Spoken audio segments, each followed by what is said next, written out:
everybody. This is the walkthrough video for Monday. It is April 7th and try 3 week 7.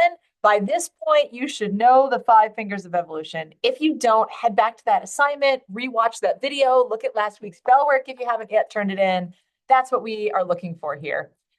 We are going to think about evolution and selection because we need to show you a couple additional examples of real world selection, of natural selection, but also artificial selection. So today's assignment is designed to do that. If you're learning remotely, you don't have to do the analysis questions. I'm recording this a little after the fact, so let's head down here. I wanted to show you these are the ones for today. How much bigger I can get it.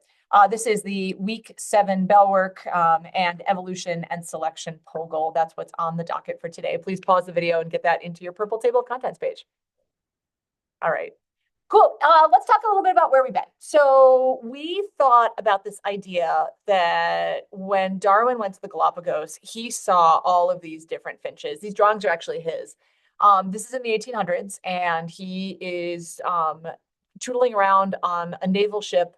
And along the way, he's discovering that there are these different finches on the same islands. He also made this idea that the beaks are probably better at eating different types of food. And indeed, when Peter and Rosemary Grant, who were professors at Princeton University in New Jersey, when they went and watched a drought, and people are still watching a population of finches on one island, you can actually see the beak depths, how tall the beak is on a bird, change over time as the rain goes up and down. So you've done that. You've thought about how this histogram, that's the name of this type of graph, can shift based on that.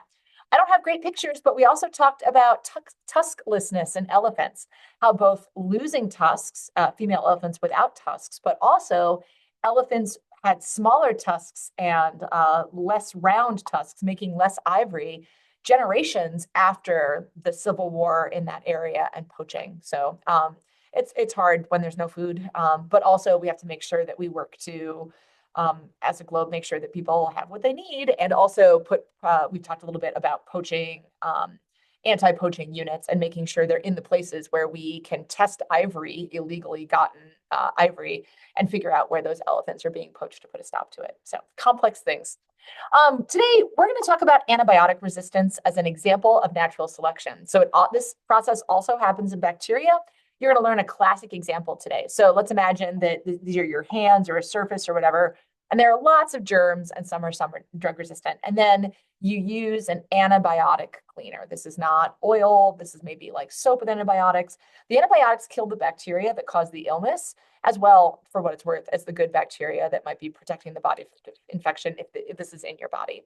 So if there's a bacterium that can still survive that antibiotic, then it's going to grow and reproduce. And indeed, they even have mechanisms in bacteria to give that genetic information to others. And so antibiotic resistance spreads in a lot of ways. We feed livestock at big corporation farms with antibiotics. That does help animals grow meat faster, and then we kill them for their meat. But it does turn out that if those antibiotics, the ones that aren't broken down in the body, and most of them aren't, they end up in the poop and the pee of these animals. And if that ends up on local area because the pool overflowed, like with the rains we've been having, you end up with drug-resistant bacteria that can get into people's water supply, but also into our food supply. The other thing that can happen is that people can take antibiotic and they don't finish it, or they feel better, so they don't take the full dose. When that happens, you're more likely to grow an antibiotic resistance bacteria in your gut, and you can transfer those. So that's one example, the story of antibiotic resistance. And you're going to see in the assignment examples of triclosan, which is an antibiotic that used to be everywhere in soap. And you'll notice that it's in a lot fewer commercially available soaps now, because we figured out that soap does just as good a job if you're washing your hands for 20 seconds, like all the signs say. The second example that you're going to look at is a graph. So the first one, the one you're going to see here, is like a diagram of an experiment. This one is a graph of the number of organisms. And you're going to see it's a story about this type of moth. This is called the peppered moth. And which one is easier to be camouflaged, do you think? Which one do you think stands out more? Okay, well, what if the tree trunks went from being a lighter gray to a darker gray? Right. And so when places like London in the country of England and Europe started burning a lot of coal to fuel the Industrial Revolution, there was a lot of soot and some of the trees got darker. And there's this classic story about how the peppered moths got darker. They're the same organism, they can interbreed, they're the same species. But over time, the population shifted. So the third thing we're going to think about together are dogs.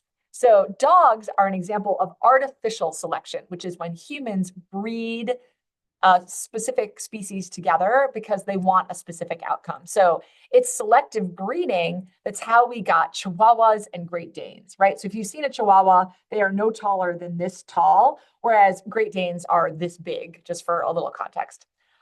They both, as you'll find out today, were bred by humans who, in different parts of the world, like this one, they were like, we would like the smallest dog. We would like the smallest dog of those to interbreed. We'd like the smallest dogs of those to interbreed.